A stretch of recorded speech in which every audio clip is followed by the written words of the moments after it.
সমাজে দেখবেন কিছু মানুষ আছে নামাজ পড়ে না, জুমা পড়ে না, কিচ্ছু পড়ে না, শুধু বিড়ি টানে। আছে না কিছু লোক? তো এরা সঠিক টাইমে, এরা সঠিক সময়ে সঠিক কাজে লাগায় না, ওনার যৌবনটাকে ঠিক টাইমে, ওনার বয়সটা সঠিক কাজে লাগায় না। এই সমস্ত লোকগুলো যখন রংপুর মেডিকেল জরুরি বিভাগ আছে, দেখেন নাই কি লেখা থাকে? জরুরি বিভাগ। দিনাজপুর লেখা আছে জরুরি বিভাগ একদিকে, তার মানে রোগীগুলো কি ইমার্জেন্সি, রোগীর অবস্থা মোটেও কথা বলা না কেন, কি নাই? তো মুসলমানদের চরিত্র যখন কুকুর শিয়ালের চেয়ে নিকৃষ্ট হয়ে যাবে, তারা তখন খেয়াল করবে যে অবস্থাটা কি। বলেন পৃথিবীর যে কোনো গভর্নমেন্ট 60 বছরে 50 বছরে কি কেউ কাউকে নিয়োগ দিবে? কোনো মুরব্বীকে চাকরি দিবে? বলেন। প্রত্যেকটা মানুষের একটা কি আছে? বয়স আছে। এখন কোন মুরব্বী যদি 50 বছরের মুরব্বী যদি বলে আমি পড়ালেখা করব, হ্যাঁ, পড়ালেখার কোনো ইয়া নাই, তার কি কোনো বয়স আছে? কেন? তার সংসার আছে, তার বয়স শেষ, ঠিক না? ঠিক। তো মুসলমানরা এত প্রোগ্রাম মাহফিল হচ্ছে, এর পরিবর্তন হচ্ছে কেন? খাসলত ভালো না, সেন্টিমেন্টস খুব, মুসলমানদের মস্তিষ্কে যে একটা সেন্টিমেন্টস আছে এটা খুব দুর্বল। কেমন? কোন বক্তা আসতেছে? মাওলানা তারেক মনোয়ার, হাফিজুর রহমান সিদ্দিকী, কুয়াকাটা। এই যে সেন্টিমেন্ট মানার ভিতর, মানে যেই বক্তাটা ভাইরাল, মানে অল ওয়েজ, বেশিরভাগ সারা বিশ্বে পরিচিত, ওই মানুষটা তার মাথায় কাজ করতেছে অমুক বক্তা আসছে, মাহফিলে যাওয়া লাগবে। তখনই মানুষের মাথা থেকে হেদায়েতটা উঠে যায়, কারণ তার মানে তার মাথার মস্তিষ্কের ব্রেন বলতেছে অমুক বক্তার ওয়াজ শুনতে যাব।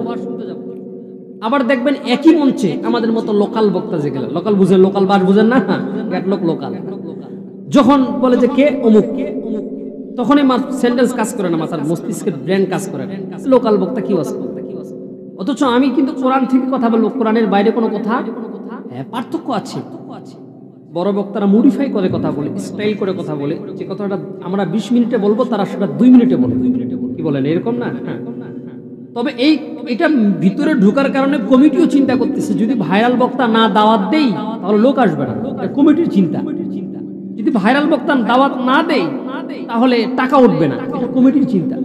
আর আমাদের শ্রোতার চিন্তা হলো বক্তাকে, বলেন কি বক্তাকে। এই জন্য হেদায়েত নামক যে বস্তুটা রয়েছে এটা মানুষের কাছ থেকে উঠে গেছে। শুধু কি সাধারণ মানুষের মধ্যে না, আমার মতো কিছু হুজুরের হেদায়েত উঠে গেছে, ইমামতি করতেছে হেদায়েত আছে না? এরকম বলতে পারি, এটা কেমন কথা হুজুর? এটাই বাস্তব। ইমামতি করতেছে সে নাকি এনজিওতে আবার লোন নেই, কি নেই বলেন তো? লোন নেওয়া কি হারাম।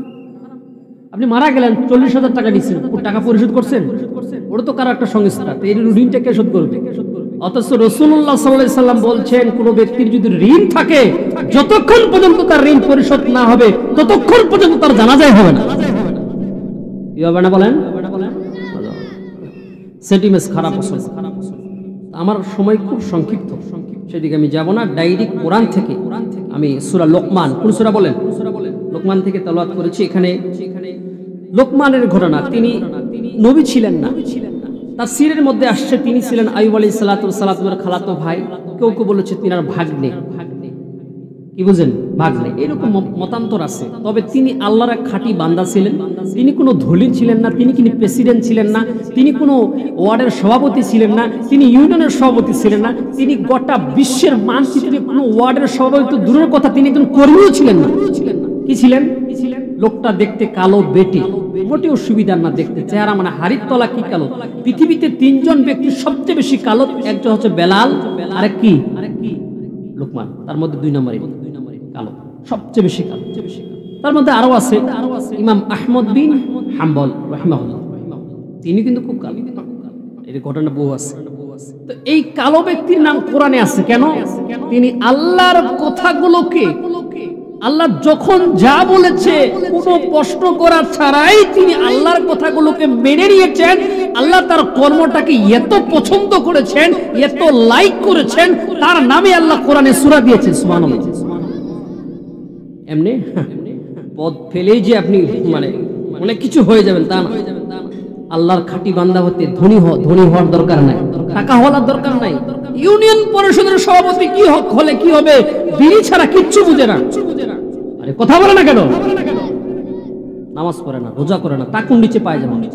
অথচ 3 শ্রেণী মানুষের দিকে আল্লাহ তাকাবেন না কিয়ামতের ময়দানে। তার এক শ্রেণী হলো যেই পুরুষ টাকুর নিচে কি করে, পায়জামা লুঙ্গি পরে, মাসফালা মিনাল কা'বাইনি মিনাল ইজারি ফিন্নার, ওইটুকু অংশ জাহান্নামে যাবে।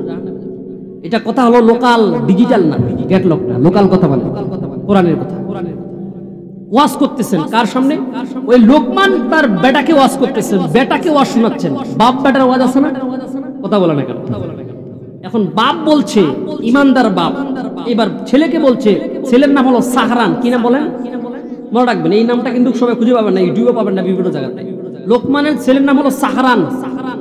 লোকমানের 13 নম্বর আয়াত থেকে শুরু হচ্ছে। তিনি বলছেন তার ছেলেদেরকে ওয়াজ করতেছেন। কি করতেছেন বলেন?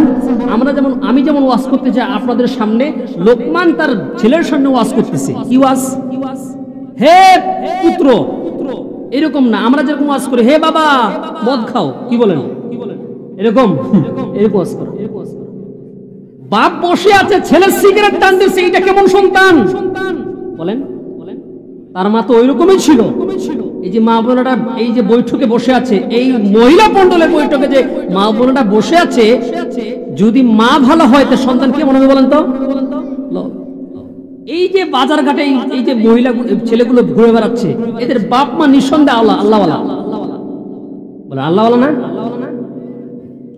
বেশি বলতে গেলে মন খারাপ করবেন। মন খারাপ, আমার তো কষ্ট লাগতেছে যে আপনারা এখানে বসে আছেন, বাইরের ছেলেগুলো যে বসে আছে, এই ঘুরতেছে, কোনো প্রয়োজন আছে বলেন তো? কষ্ট তো আমার হচ্ছে, এটা আপনি বুঝবেন না, খালি উল্টা বুঝবেন যে কেন এইভাবে বলতেছি। বলতে চাইনি আমি, আমার মুখ দিয়ে আসতে চাই, এগুলা বের হতো না, কিন্তু দুঃখে কষ্ট বড় লাগতেছে। বলেন, ছেলে ল্যাংড়া হোক, মানে বেটে হোক, দুষ্ট হোক, খারাপ হোক, আপনার কি ওটা ছেলে বলেন? বলেন কি বলেন? ছেলে, যেই হোক ছেলে ওটা। তো আল্লাহ ছেলেকে বলছেন কি ওয়াজ করতেছি। প্রথম ওয়াজ কি দেখেন? আল্লাহ রাব্বুল আলামিন বলেন, আল্লাহ পাক বলেন, ওয়া ইযান ক্বালা লুকমানু লিবনিহি ওয়া হুয়া ইয়াইযুহু ইয়া বুনাইয়া লা তুশরিক বিল্লাহ। এইবার ওয়াজ করতেছেন আল্লাহ রাব্বুল আলামিন কোরআনুল কারীমের মধ্যে জানায় দিলেন। আল্লাহ বলেন, লোকমান তার সন্তানকে বলছেন, হে আমার বৎস, ইয়া বুনাইয়া, হে আমার সন্তান। আমাদের সন্তানদেরকে আমরা বলতে পারি না, বেটা বিড়ি খাইস না, বেটা মদ পান করিস না, অন্যায় করো না, তুমি এটা করো না, ওটা করো না, এটা আমরা বলতে পারি না। এবার আপনি বলেন, সন্তানকে কোরআন শিক্ষা না দেওয়ার কারণে, ইসলাম শিক্ষা না দেওয়ার কারণে বলেন তো এই সন্তানটা কি ভালো হবে? হবে না। এইবার লোকমান সাহরানকে ডাক দিয়ে বললেন, এই আমার সন্তান, শোনো শোনো, তুমি লা তুশরিক বিল্লাহ, তুমি শিরিক করবা না। কি করবা না? 1 নাম্বার উপদেশ, কি করবা না বলেন? আপনার সন্তান আছে, অথচ যুবক ভাইটা বিয়ে করেছেন, আপনার সন্তান, এটা উপদেশ কি আমরা কখনো দিয়েছিলাম?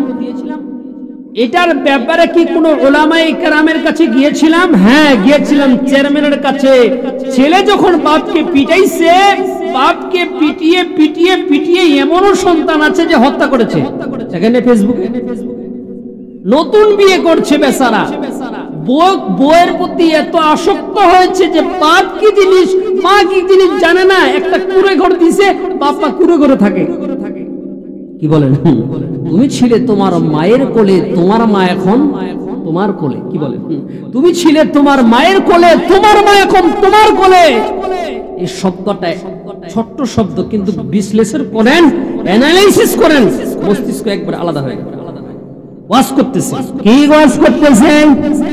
আল্লাহ পাক বলেন, হে আমার বৎস, লোকমান তার সন্তানকে বললেন, হে আমার বৎস, তুমি কি করো না? শিরিক করবা না। তাহলে সন্তানদেরকে যখন উপদেশ দিবেন, কি উপদেশ দিবেন? শিরিক করবা না। কিন্তু এই উপদেশটা না দেওয়ার কারণে শয়তান এখন সন্তান এখন সিগারেট খায়, কি খায়? কথাগুলো শুনে না, এবার বিচার বসলো, ইউনিয়ন পরিষদের কাছে গেল, এমপির কাছে গেল, বিচার দিয়ে বেড়াচ্ছে আমার ছেলে কথা শুনে না। কিন্তু কথা শুনবে আর কেমনে? সন্তানকে যে জিনিসটা ডেলিভারি দেওয়া দরকার, সন্তানকে যে মেসেজটা দেওয়া দরকার, ওই মেসেজটা তার পিতামাতা দেয় নাই। তার পিতামাতা সেই মেসেজটা, আমি তো একজন সন্তান, আমার বাবাও ছিল জেনারেল শিক্ষিত, পড়াশোনা জানে না, নামটা লেখে না, নাম লিখে এত বড়, কত বড়।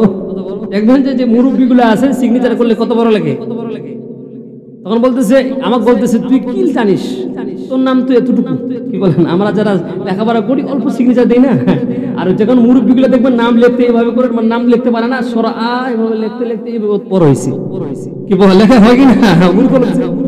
তখন তুই কি লেখাপড়া করলি, সিগনেচার কমে গেল, আর আমি লেখাপড়া ছাড়া সিগনেচার এত বড়, ঠিক না?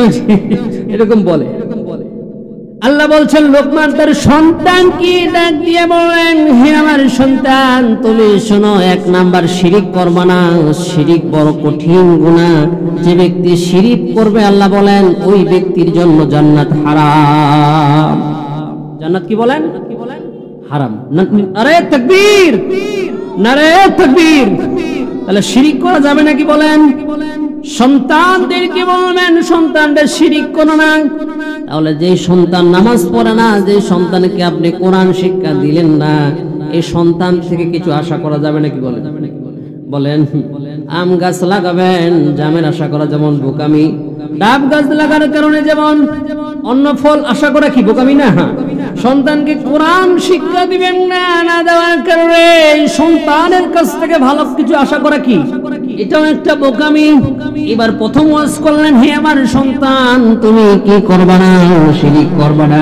এবার 2 নাম্বার সন্তানকে ডাক দিয়ে বললেন কি? এইবার তিনি বললেন, ওয়াসাইনাল ইনসানা বিওয়ালিদাইহি।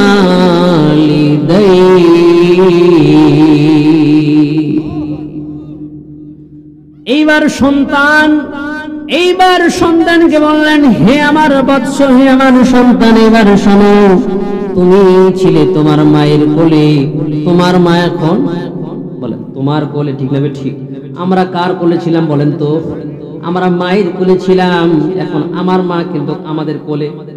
বলেন বয়স হলে কি চলাফেরা করতে পারে?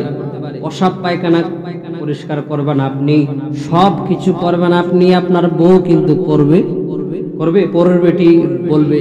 আর এখন তো বৌমা শাশুড়ির একটা ঝগড়া চলে, কি বলে? ইন্টারন্যাশনাল ঝগড়া, সংসার পর্যন্ত আলাদা, ঠিক না? ঠিক। আলাদা করে খায়, আলাদা খায় না।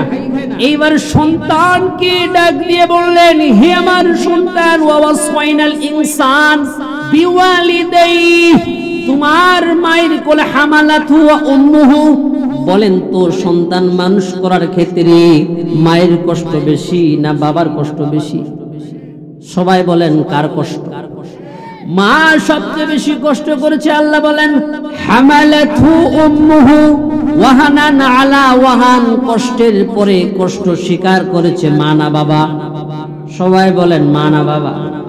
মা কষ্ট করেছে, তাহলে মাকে কষ্ট দেওয়া যাবে নাকি বলেন? নারে তাকবীর। দ্বিতীয় বক্তার আগমন, নারে তাকবীর, নারে তাকবীর। আল কোরআনের আলো, নারে তাকবীর। তাহলে কষ্ট করেছে কে বলেন? মা কষ্ট করেছে। বাবা শুধু বিয়ে করেছে, বউয়ের কাছে কাছে বাচ্চা হয়ে গেছে, কি বলেন? প্রসাব করাইতে বলবেন, বাবাকে করবে না। আমি যদি বলি আমার সন্তানকে আমার বউ বলে প্রসাব করাতো, উঠতে মনে হয় না, কি বলেন? বলি না, সন্তানদেরকে তার মানে কষ্ট করেছে মা না বাবা বলেন? সবাই বলেন কি কষ্ট করেছে? মা কষ্ট করেছে। এখন বউয়ের কারণে মাকে আলাদা করা দেয়, এরকম ভালো সন্তান আছে না এর আমাদের সমাজে? ভালো সন্তান, কি বল? ভালো সন্তান না এগুলা? ভালো সন্তান। বউয়ের কারণে যদি মাকে আলাদা করে দেয়, ভালো সন্তান? কুলাঙ্গার সন্তান, ঠিক না? এরকম কুলাঙ্গার সন্তান কেউ জন্ম দেয় নাই, একটা রাষ্ট্র পর্যন্ত দেয় নাই। ইউনিয়ন পরিষদের কোন চেয়ারম্যান দেয় নাই, মেম্বার দেয় নাই। সন্তানকে আপনি জন্ম দিয়েছেন, সন্তানকে আপনি জন্ম দিয়েছেন, সন্তানকে আপনি জন্ম দিয়েছেন। সন্তানকে সুশিক্ষা দিতে হলে আপনাকেই দিতে হবে, ঠিক না ঠিক? কুলাঙ্গার সন্তান বানাইছেন, ফেসবুক ছাড়া কিছু বোঝে না, ফ্রি ফায়ার ছাড়া কিচ্ছু বোঝে না, বাপ মা তো বহু দূরের কথা। কি বলেন? রাগ করতেছেন, করতে পারেন, কোরআনটা কি হয়েছে, ওটার আগে কিছুই নেই। এটা বাস্তব অভিজ্ঞতা আমার জীবনে। যে জায়গায় যাই খালি অভিযোগ আমার ছেলে কথা, খালি পিতা মাতার ওয়াজ, পিতা মাতার ওয়াজ। আরে বাপের তো কিছু দায়িত্ব আছে, বিয়ে করছে, বাচ্চা হয়ে গেছে, এটা কি শেষ? আরে কথা বলে না, এটা শেষ? বিয়ে করেছেন, বাচ্চা হয়ে গেছে, এটা শেষ নয়। ওকে শিক্ষা দিতে হবে, উচিত শিক্ষা। হ্যাঁ, উচিত শিক্ষা দিতে দিতে ছেলে যদি ভালো না হয়, এটা আপনার তাকদীরে ছিল। কিছু ছিল বলেন, যেমন নূহ আলাইহিস সালামের সন্তান, তার নাম কি? কেনান। কেনান না? কি ছিল? কাফের ছিল, ছিল কিনা? আপনি দায়িত্ব তো পালন করেন নাই, আপনি মূর্খতা অজ্ঞতার কারণে নিজেই ভুল করবেন আর বলবেন হুজুর আমার জন্য দোয়া করেন, আমার ছেলে আমার কথা শুনে না। তোমার ছেলে তোমার কথা কেমনে শুনবে? তোমার ছেলেকে কোরআন শিক্ষা দিয়েছো? বলেন, আমাদের ভুল আছে না নাই? বলেন, স্বীকার করেন, কিন্তু রাগ করবেন। স্বীকার ভুল আছে না? বলেন বলেন, আছে। এজন্য আমাদেরকে কি দিতে হবে? কোরআন শিক্ষা দিতে হবে। লোকমান বলছেন ইন্না শিরকা লাযুলমুন আযীম, তুমি শিরিক করবে না, নিশ্চয়ই শিরিক বড় একটা জুলুম। আল্লাহ কয়জন? এই সবাই হাত তুলেন। আল্লাহ কয়জন বলেন? আল্লাহ কয়জন? কয়জন বলেন? হাত নামান। ওর সাথে শিরিক করা যাবে? মাজারে সিজদা দেওয়া যাবে? আল্লাহ একজনই। ওয়াসাইনাল ইনসানা বিওয়ালিদাইহি, তোমার পিতামাতা তোমাকে জন্ম দিয়েছে, তোমার পিতামাতার সাথে ভালো ব্যবহার করো। ওয়াহানানা আলা ওয়াহান, কষ্টের পরে কষ্ট স্বীকার করেছে কে? বাবা না মা? মা। এজন্য মাকে আলাদা করে দেওয়া যাবে না। এই মা বোনদেরকে বলছি, আপনাদেরকেও বলছি, উপদেশ হলো, আমার উপদেশ হলো, সবচেয়ে বেশি আমার উপদেশ হলো, কোরআনের উপদেশ হলো, সন্তানদেরকে অবশ্যই সুশিক্ষা মানে এই নয় ঢাকা ইউনিভার্সিটিতে পড়ে, চট্টগ্রাম বিশ্ববিদ্যালয়ে পড়ে, অক্সফোর্ড বিশ্ববিদ্যালয়ে পড়ে, আলীনগর বিশ্ববিদ্যালয়ে পড়ে, এটা শিক্ষিত নয়। শিক্ষিত মানে কোরআন যে ব্যক্তি শিক্ষা দিবে সন্তানদেরকে, এটাই হলো প্রকৃত শিক্ষা। সুবহানাল্লাহ। আল্লাহ পাক এই কথাগুলো শুনে আমাকে, আপনাকে, সকলকে, আগে আমাকে, আমার পরিবারকে, আপনাদের সকলকে আমল করার তৌফিক দান করুক। আল্লাহুম্মা আমিন। ওয়া আখিরি দাওয়ানা আনিল হামদুলিল্লাহি রাব্বিল আলামিন।